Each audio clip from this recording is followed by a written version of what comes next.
Assalamualaikum warahmatullahi wabarakatuh.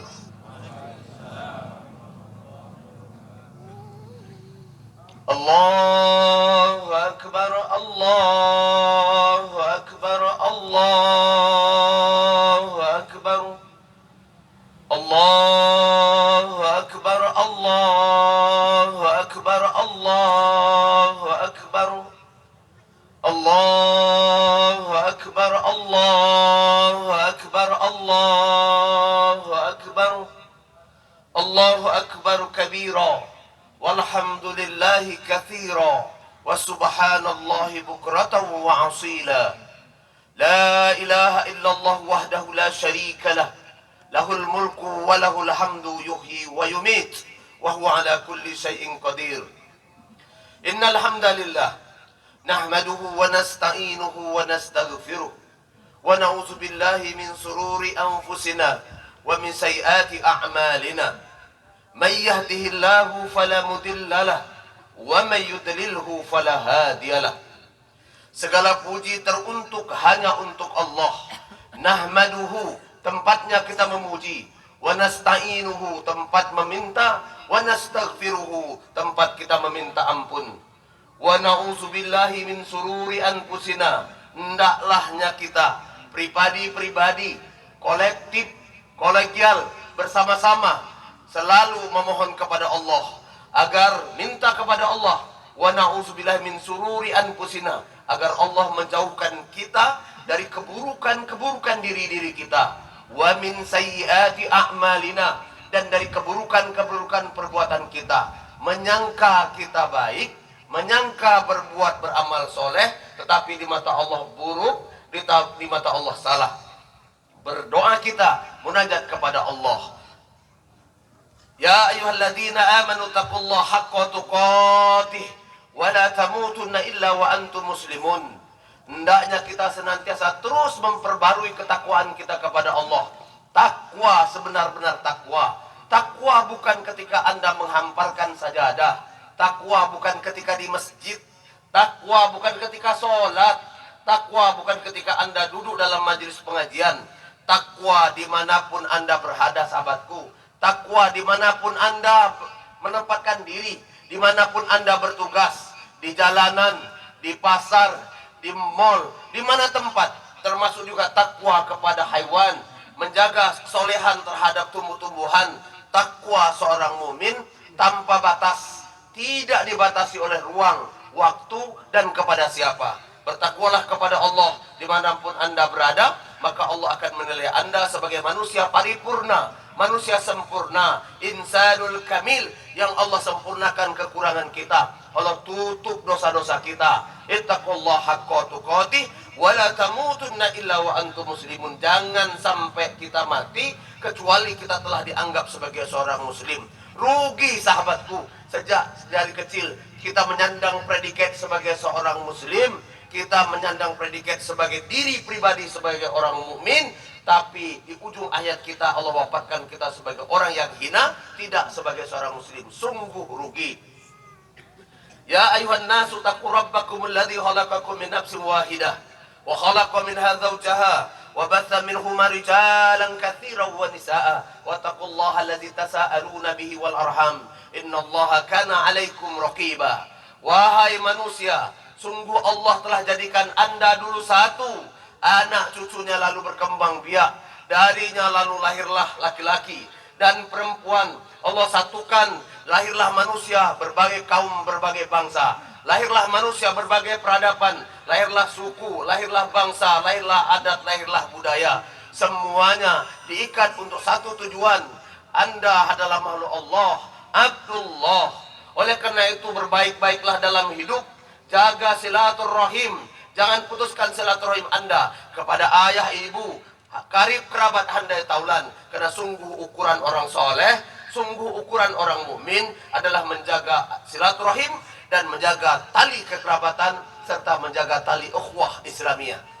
Ya ayyuhalladzina amanu taqullaha wa qulu qawlan sadida yuslih lakum a'malakum wa yaghfir lakum dhunubakum wa may yuti Allah wa rasulahu faqad faza fawzan azima. Wahai orang-orang mukmin, dan sungguh Anda hanya disebut mukmin bila saja melakukan semua ketentuan dan syariat Allah. Sahabat soleh, menjadi Islam saja tak cukup. Jadikan diri Anda menjadi muslim yang mukmin, lalu naikkan tingkat menjadi muslim yang muhsin. Anda pasti selamat hidup. Muslim saja banyak yang menjadi bandit, muslim saja banyak yang jadi koruptor, muslim saja banyak yang menjadi biang kehancuran peradaban ini. Jadilah Anda pribadi yang muslim, yang mukmin dan muhsin. 3 tingkatan ini yang pasti akan memberikan waranti hidup Anda. Pasti bahagia di dunia, pasti selesai dari bebas dari azab kubur, dan pasti selamat surga untuk Anda sahabat soleh, mukminin dan mukminat. Allahu Akbar, Allahu Akbar, walillahil hamd. Jagalah ketakwaan kita dimanapun kita berada. Pastikan jati diri Anda adalah jati diri muslim di mana Anda berada. Tunjukkan khitoh, kita adalah orang timur, bangsa yang berbudaya, bangsa yang beradab, orang Indonesia yang santun, yang ramah, yang selalu menjunjung peradaban, yang selalu menjunjung syariat. Dimanapun bumi berada, syariat Allah tetap kita muliakan. Saudaraku soleh yang berbahagia, seperti mana kita maklum, seperti mana hari ini adalah hari yang melaksanakan Idul Adha bagi kaum muslimin di atas perintah ulil amri minkum. Tetapi juga ada saudara kita yang kemarin telah melaksanakan hari raya Idul Adha di atas ijtihad dan i'tiqadiyah mereka, beriman di atas keimanan yang mereka yakini. Dan jangan pula kita cemooh, berbesar hati, melapangkan dada, siap perbedaan. Karena memang kita terlahir di antara perbedaan. Kakak beradik pun berbeda, bahkan saudara kandung satu rahim, satu waktu lahir hanya beberapa menit, bayi kembar pun berbeda. Oleh karena itu, dalam sikap urusan agama, selama memegang dalil, maka insya Allah kita tetap bersatu. Bukankah negeri ini juga diikat dengan Bhinneka Tunggal Ika? Berbeda, beda, banyak kalangan, beda bahasa, beda agama, beda daerah, beda waktu, 3 waktu. Tidak ada negara yang memiliki waktu 3. Salah satu di antaranya adalah negeri yang kita cinta ini. Semoga negeri ini, negeri yang insya Allah menjadi negeri yang baldatun, thayyibatun, warabun, wafur. Semoga pemimpin kita adalah pemimpin-pemimpin yang soleh. Semoga Anda dan kita semua dianugerahkan kesolehan, diberikan anak cucu yang soleh, soleha, dan jika rumah tangga kita rumah tangga yang sakinah, mawaddah, warahmah. Saudaraku yang dimuliakan Allah, dengarkan hadis-hadis Nabi SAW dan perhatikanlah setiap ayat-ayat Al-Quran yang dilantunkan oleh para asatidz kita, para ustadz kita. Dengarkan dan simak dengan baik.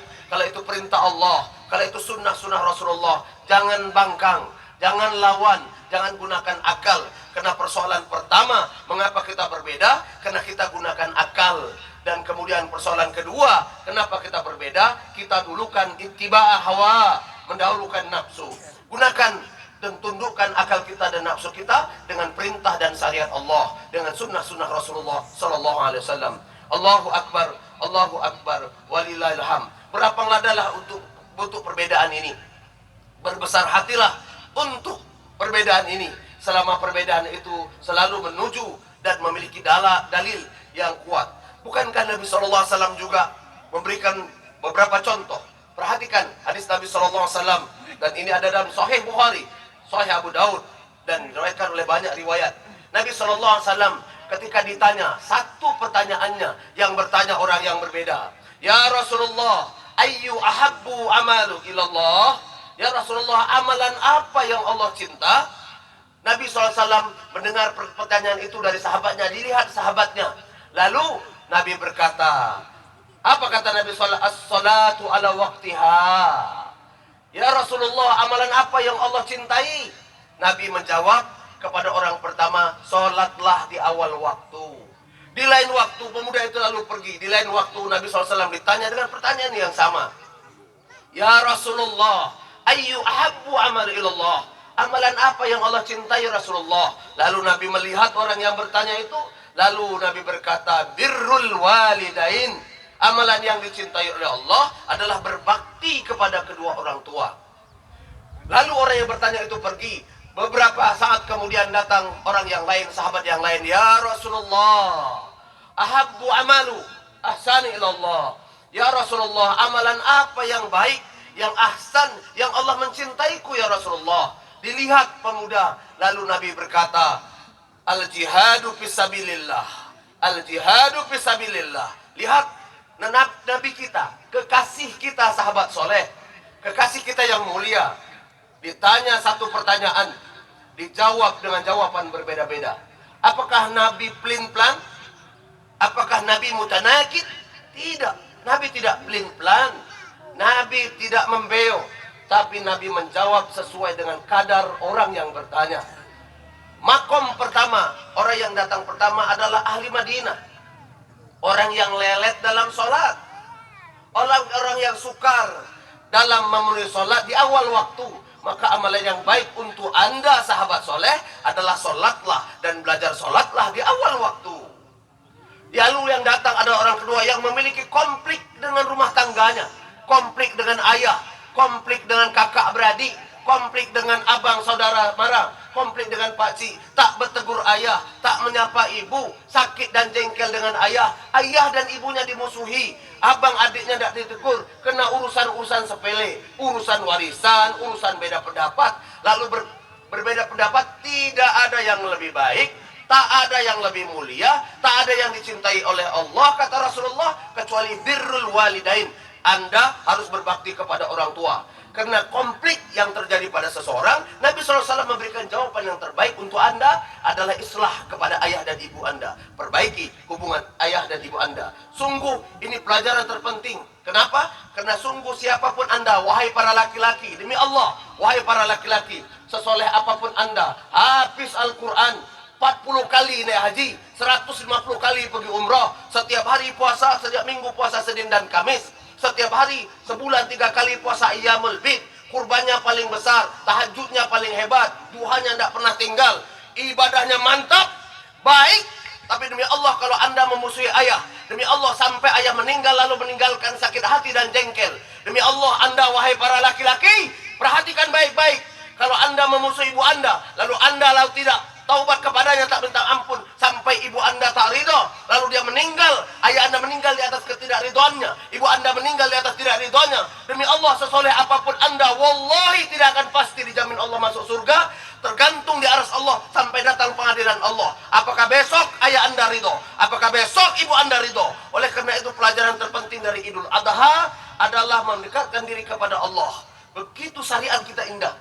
Kalaulah setiap pribadi laki-laki menjadi tameng bagi keluarganya, ketahuilah sahabat, kewajiban saya sebagai laki-laki, kewajiban Anda sebagai laki-laki, tidak untuk urusan anak dan bini kita saja, tidak kita besarkan anak dan istri kita saja. Ada kewajiban yang harus Anda tegakkan.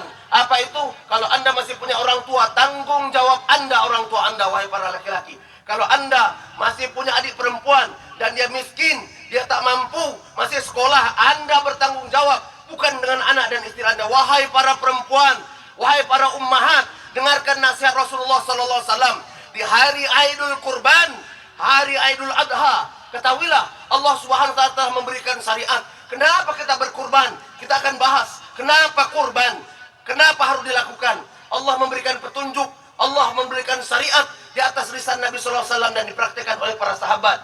Sungguh demi Allah, kemuliaan kita wahai para laki-laki tergantung kepada ayah dan ibu kita. Surga kita wahai para laki-laki tergantung ridho ayah dan tergantung ridho ibu. Dan surga Anda wahai para ummahat, sesoleh apapun Anda, soleh sesolehnya, hafiz Al-Quran, jaga sholat tahajud, hebat amal ibadahnya, majlis taklim kesana sini, membangkang sama suami, demi Allah azab kubur menunggu Anda. Demi Allah surga Anda tak dapat apapun kecuali sampai datang pengadilan Allah besok. Kalau suami Anda ridho, begitu juga suami Anda. Kalau orang tuanya ridho, maka sungguh Allah akan berikan kemuliaan itu.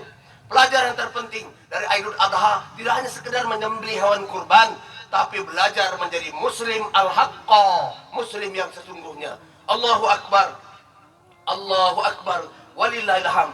Telah kita pahamkan pada diri kita bahwa menjadi Islam saja tak cukup. Menjadi Islam saja tak cukup, saudaraku. Banyak yang telah menjadi Islam dan kita tonton. Banyak yang telah menjadi Muslim dan kita lihat. Oleh karena itu kewajiban kita terus menumpuk-numpuk ilmu agama, terus belajar agama dengan baik. Sehebat apapun Anda, sahabatku, mungkin Anda ada yang sarjana ekonomi, sarjana ilmu sosial politik, sarjana hukum pertanian, macam-macam ilmu. Demi Allah, semua ilmu yang kita pelajari kalau tak menambahkan ketakwaan dan ketaatan kepada Allah, demi Allah, kalau Allah wafatkan kita tak sanggup kita menjawab ma rabbuka wa man imamuka wa man ikhwanuka wa aina kiblatuka. Tidak bisa kita jawab, sahabat soleh. Meskipun Anda doktor, meskipun Anda profesor, kalau tak menambahkan ketakwaan, toh akhirnya ilmu Allah, ilmu sunnah di atas kebaikan-kebaikan yang kita kerjakan yang akan dan mampu menjawab semua pertanyaan itu. Sebaik apapun kita, tetap harus belajar agama, tak mengenal waktu, tak mengenal usia. Semoga Allah jumpakan kita sebagai pembelajar agama di celah-celah kesibukan kita, di waktu-waktu yang kita sungguh luar biasa. Siapkan waktu untuk talabil ilmu, terus menuntut ilmu. Jangan sisa waktu, nantilah kalau sudah pulang kerja, nantilah kalau sudah pensiun, nanti kalau umurnya panjang, kalau pendek, selesai kita tunggu azab kubur. Nauzubillah, semoga kita bukan golongan itu. Allahu Akbar, walillahil hamd. Perhatikan sahabat soleh, sungguh ketika kita Allah takdirkan menjadi seorang muslim, ingat, saya menjadi muslim, tuan-tuan menjadi muslim, puan-puan menjadi muslim, bukan karena ayah saya muslim, bukan, itu hanya asbab. Saya menjadi muslim, tuan-tuan dan puan-puan menjadi muslim karena Allah telah takdirkan Anda menjadi muslim. Allah telah takdirkan. Berapa banyak yang lahir dari rahim muslim tapi ujung ayatnya tidak mati sebagai seorang muslim. Berapa banyak yang lahir dari rahim Yahudi, Yahudi Nasara, tapi dia menjadi muslim. Ini takdir Allah. Oleh karena itu senantiasalah bermohon kepada Allah agar hidup kita betul-betul sebagai seorang muslim dan Allah wafatkan sebagai seorang muslim. Menjadi seorang muslim tidak mesti selamat. Menjadi seorang muslim belum tentu aman, karena azab kubur masih menunggu. Allah wafatkan seorang muslim itu menjadi 4 golongan. 3 golongan di neraka, 1 golongan selamat. 1 golongan yang selamat mana Ustaz? Muslim yang mukmin, yang muhsin. Muslim yang terlahir lalu terus belajar ilmu, terus ngaji, belajar fikih ibadah, dalami fikih ibadah, belajar fikih muamalah, dalami fikih muamalah, jalankan, dapat sunnah jalankan, dapat ilmu jalankan, terus dia insya Allah mukmin. Mukmin terjaga lisannya, terjaga perbuatannya, terjaga semua yang dia lakukan, bahkan terjaga yang dimakan. Dia akan terus meningkat menjadi muhsin, karena derajat paling tinggi adalah muhsin. Ketahuilah, yang 1 golongan ini akan selamat dari azab kubur, dari padang mahsyar. Sungguh yang 3 golongan tadi muslim yang tak selamat. 4 golongan muslim, 3 masuk neraka, 2 kekal selama-lamanya. Siapakah yang kekal? Muslim yang munafik. Casingnya muslim, jenggotnya boleh jadi lebih panjang daripada jenggot khatib, mungkin jubahnya lebih hebat, pakai imamah, boleh jadi. Tapi kalau munafik, terbesit di hatinya kemunafikan, terbesit di hatinya benci di atas sunnah Rasulullah, terbesit di hatinya benci kepada syariat Nabi, benci kepada hadis-hadis Nabi, tak suka kepada kebaikan. Walaupun dia ahli ibadah, sholat bersama Anda, kurbannya paling hebat, tapi kalau Allah cap dia munafik, semua amal solehnya demi Allah tak diterima. Semua kebaikannya, sholatnya, hajinya, umrohnya, sedekahnya, semuanya seperti debu berterbangan. Mereka gagal. Dan di akhirat, jangankan untuk dapatkan kitab, Allah langsung benamkan di neraka jahanam. Kekal. Neraka jahanam enggak. Allah jelaskan dalam Al-Quran, innal munafiq fi darkil asfali naru jahannam khalidina fiha abada. Di neraka jahanam itu ada palung-palung. Ada palung yang dalam, palung yang dalam banget. Kata Nabi SAW, palung yang dalam banget itu kalau dilemparkan batu 70 tahun baru sampai ke dasar. Dan neraka paling dasar adalah untuk orang munafik. Sementara orang kafir ada di neraka jahanam, di palung yang tidak dalam. Kenapa orang kafir di palung yang tidak dalam, sementara orang munafik di palung yang amat dalam, keraknya api neraka, darkil asfali nar jahannam.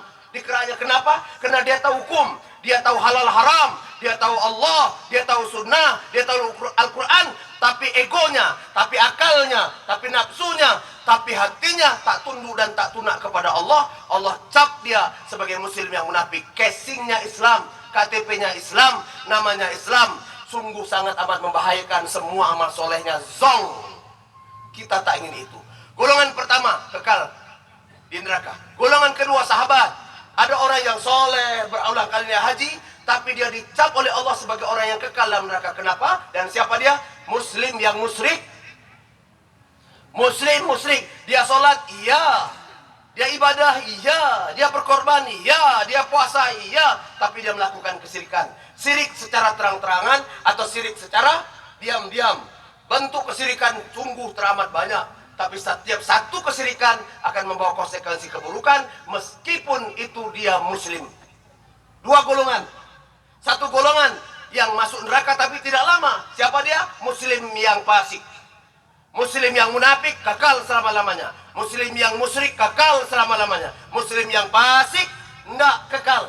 Kalau dia buruk 40 tahun lakukan keburukan, buruk, jahat, maksiat, semuanya dilakukan 40 tahun. Tapi 2 hari mau wafat, Allah berikan hidayah taubat. Dia taubat setaubat-taubatnya. Dia tunduk kepada Allah. Mohon ampun kepada Allah. Menangis sejadi-jadinya. Di mana orang membencina, tapi di tengah malam dia tunduk kepada Allah. Lalu Allah terima taubatnya. 40 tahun semua keburukannya, Allah terima taubatnya di 2 hari, maka dia masuk surga. Dan sebaliknya hari, hati-hati hari, sahabatku, hati-hati setiap hari yang kita lalui.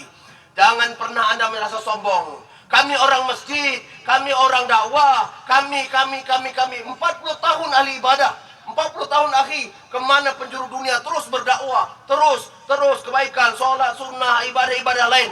Tapi ketika akhir hidupnya melakukan keburukan, akhir hidup melakukan maksiat, demi Allah, Allah wafatkan, kalau seandainya Allah wafatkan di atas kemaksiatan itu, 40 tahun amal ibadahnya tidak membawa bekas, dia masukkan dalam neraka. Kalau tidak ada kesirikan, dia akan dihazab oleh Allah sampai datang syariat Allah untuk dimasukkan ke dalam surga Allah. Lihat 4 kategori ini.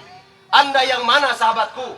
Anda yang mana? Tanyakan kepada kita. Kalau dulu pernah melakukan perkara-perkara hitam, pernah hidup di dunia hitam, pernah melakukan keburukan, itu masa lalu. Tutup, stop. Mari hari ini kita hijrah, pindah dari keburukan kepada kebaikan. Demi Allah sahabat soleh, demi Allah. Allah ridho, Allah suka, Allah mencintai orang-orang yang pernah melakukan dosa, lalu menangis di tengah malam, lalu munajat, meleleh air matanya, minta ampun kepada Allah di atas kemaksiatan yang pernah dilakukan. Meleleh air matanya, menangis terseduh-seduh, minta keampun kepada Allah, sementara dia pernah melakukan kemaksiatan sepanjang hidupnya sebelum ini. Tapi dia telah hijrah, telah taubat, minta ampun kepada Allah. Allah lebih ridho golongan ini. Allah lebih ridho manusia ini daripada orang yang ahli ibadah, ahli ilmu, tapi sombong.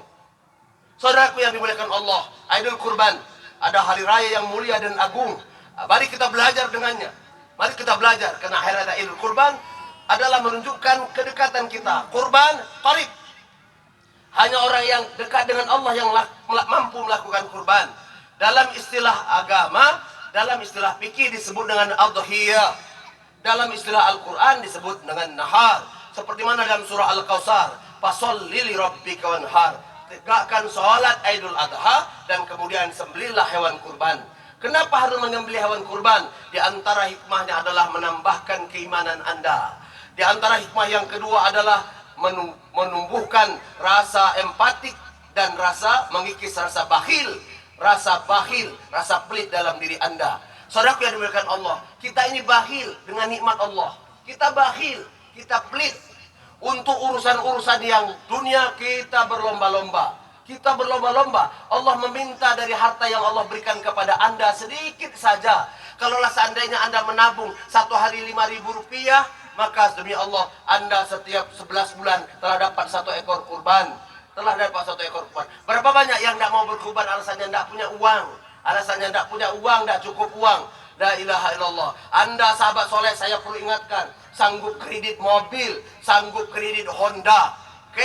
Coba kalau 3 bulan Honda Anda tidak dibayar. Tak dibayar kredit Anda. Kira-kira kendaraan Anda akan ditarik. Karena takut kendaraan Anda akan ditarik, maka mati-matian. Tidak belanja, tidak memenuhi, tidak, yang penting kendaraan itu dibayar. Lihat, perhatikan, Honda, mobil karena takut ditarik lesing, Anda mati-matian bayar. Bagaimana kalau sebelum berkurban Allah tarik nyawa Anda, Allah cabut nyawa Anda, Allah paksa wafatkan Anda, sementara syariat telah datang kepada Anda? Akankah Anda beruntung? La ilaha illallah Muhammad Rasulullah. Berkurbanlah Anda sahabatku, berkurbanlah. Berkurban itu tidak mesti seperti mana panitia. Kalau ada duit, hewannya bagus, boleh 2.500.000 atau boleh, silakan, itu baik, lebih baik. Tapi berkurban sekurang-kurangnya menyembelih 1 ekor kambing. Kambing tidak mesti ada 26 juta, ada yang 1 juta. Kalau hari ini ada di rekening Anda 1 juta dan Anda bakhil untuk jaga-jaga urusan perut Anda, lalu Anda tidak berkurban karena alasan tertentu, maka demi Allah, Allah juga akan ganjal rezeki Anda. Allah juga akan tahan rezeki Anda di langit. Allah akan berikan hanya sekedar cukup makan saja dan pas-pasan. Demi Allah, berkurbanlah Anda, masih ada hari ini, besok, lusa sampai 13 hari. Ketahuilah, berkurban tidak mesti harganya seperti itu. Anda masih bisa beli kambing harganya 1 juta. Atau beli domba. Domba itu umurnya 6 bulan. Kalau Anda pandai mencari, mungkin ada yang harganya 800.000. Tanya kepada tukang domba, berapa umurnya? 6 bulan. Oke, berapa harganya? 850. Beli, sembelih. Bismillahirrahmanirrahim. Inni wajhtu wajhi lillazi fatarus samawati wal ard. Bismillahirrahmanirrahim akbar. Maka Anda korbankan sedikit harta, maka 11 bulan ke depan Allah jamin semua yang Anda butuhkan. Anda bakhil dengan Allah, saudaraku. Anda bakhil yang punya duit, ditahan-tahan. Kata Nabi, jangan dekati sholatku. Tak diakui umat Nabi SAW. Perhatikan, kalau Anda paham tentang ini, insya Allah akan Anda lakukan kurban. Bukan untuk orang, bukan untuk yang lain, tapi untuk kebaikan diri Anda dan untuk kemakmuran, kesejahteraan, keamanan, kesehatan, dan di atas zimmah Allah 11 bulan ke depan. Allahu Akbar, walillahilham. Ini syariat kurban yang terpenting. Dan yang terpenting dari itu, sahabat soleh, ketahuilah semua yang kita lakukan, kemuliaan, kejayaan, dan hebatnya kita tergantung hari ini terhadap ridho kedua orang tua kita. Jangan lupakan, jangan putuskan silaturahim Anda. Sahabat soleh, siapakah orang yang layak pertama ditelepon pagi-pagi? Anak kita? Siapakah orang yang layak ditelepon pagi-pagi? Kalau punya orang tua masih hidup, sapalah emak dan ayah Anda. Doanya ikhlas. Dia boleh jadi di kampung. Apa kabar, mak? Sehat? Alhamdulillah, mak. Semoga kau sehat, nak. Semoga kau sukses, nak. Semoga kau berkah, nak. Cukup. Cukup kalimat itu. Dia tidak minta lebih. Mak kita tak minta lebih, sahabat. Demi Allah tak minta lebih. Anda telepon saja pagi-pagi. Angkat telepon. Anda bisa berjam-jam ngobrol dengan kawan. Anda bisa berjam-jam baca WhatsApp.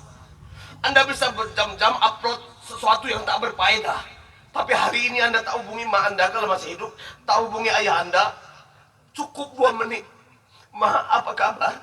Ayah, apa kabar? Baik, nak. Semoga kau sehat, nak. Semoga kau sukses. Semoga Allah. Cukup kalimat itu, akhi. Bergetar Rasulullah. Bergetar Rasulullah. Demi Allah, bergetar. Kalau hari itu ada musibah, kalau hari itu Allah takdirkan Anda kecelakaan, kalau hari itu Allah takdirkan Anda jatuh, kalau hari itu Anda takdirkan Allah kena penyakit, masuk rumah sakit, dengan asbab silaturahim, Allah tahan semua yang Allah akan turunkan itu dengan zimmatillah, di atas jaminan Allah. Betapa naif dan bodohnya kita. Kita punya surga, tapi kita abaikan. Oleh karena itu, gunakan kesempatan ini sebaik mungkin. Gunakan mak kita, ayah kita, sahabatku, adalah laki-laki yang selama hidupnya mungkin sedikit sekali kosakatanya kita dengar. Bahkan yang kita dengar hanyalah kekarnya, hanya sorotan matanya yang tajam. Demi Allah, di tengah malam dia munajat untukmu. Demi Allah, di tengah malam dia jaga agar kau tak lapar. Demi Allah, di tengah malam dia jaga. Kalaulah di hari kurban ini Anda tak mau berbuat baik, Anda tak mau berbuat, jangan kepada orang lain. Demi Allah, darah dan daging Anda yang hari ini ada di tangan tubuh Anda adalah darah dan daging ayah Anda. Demi Allah, suksesnya Anda sampai dulu dalam majelis ilmu, sampai Anda jenderal, sampai Anda la ilaha illallah. Ayah Anda, dia tak banyak bicara, dia sikit sekali kosakatanya, tapi sungguh dia tak pernah berkeluh kesah. Tak pernah Anda dengar, aku sakit, jarang sekali ayah Anda, jarang sekali dia ucapkan perkataan itu. Tak pernah. Boleh jadi berhutang sana sini untuk besarkan Anda. Demi Allah, apakah yang Anda balas? Kalau dia sudah wafat, berkurbanlah. Tak perlu atas nama dia, cukup atas nama Anda, karena Anda baru mampu satu kurban, cukup atas nama Anda, maka pasti ayah Anda dapat, pasti ibu Anda dapat, pasti ayah mertua dapat, pasti mak mertua dapat, pasti anak dan istri kita dapat. Berkurbanlah. Semoga Allah tuntun kita di atas kemuliaan-kemuliaan menjadi hamba yang soleh. Ya ulil absar, la'alakum turhamun. Wahai hamba-hamba Allah yang muslim, yang bisa berpikir, semoga Allah merahmati antum.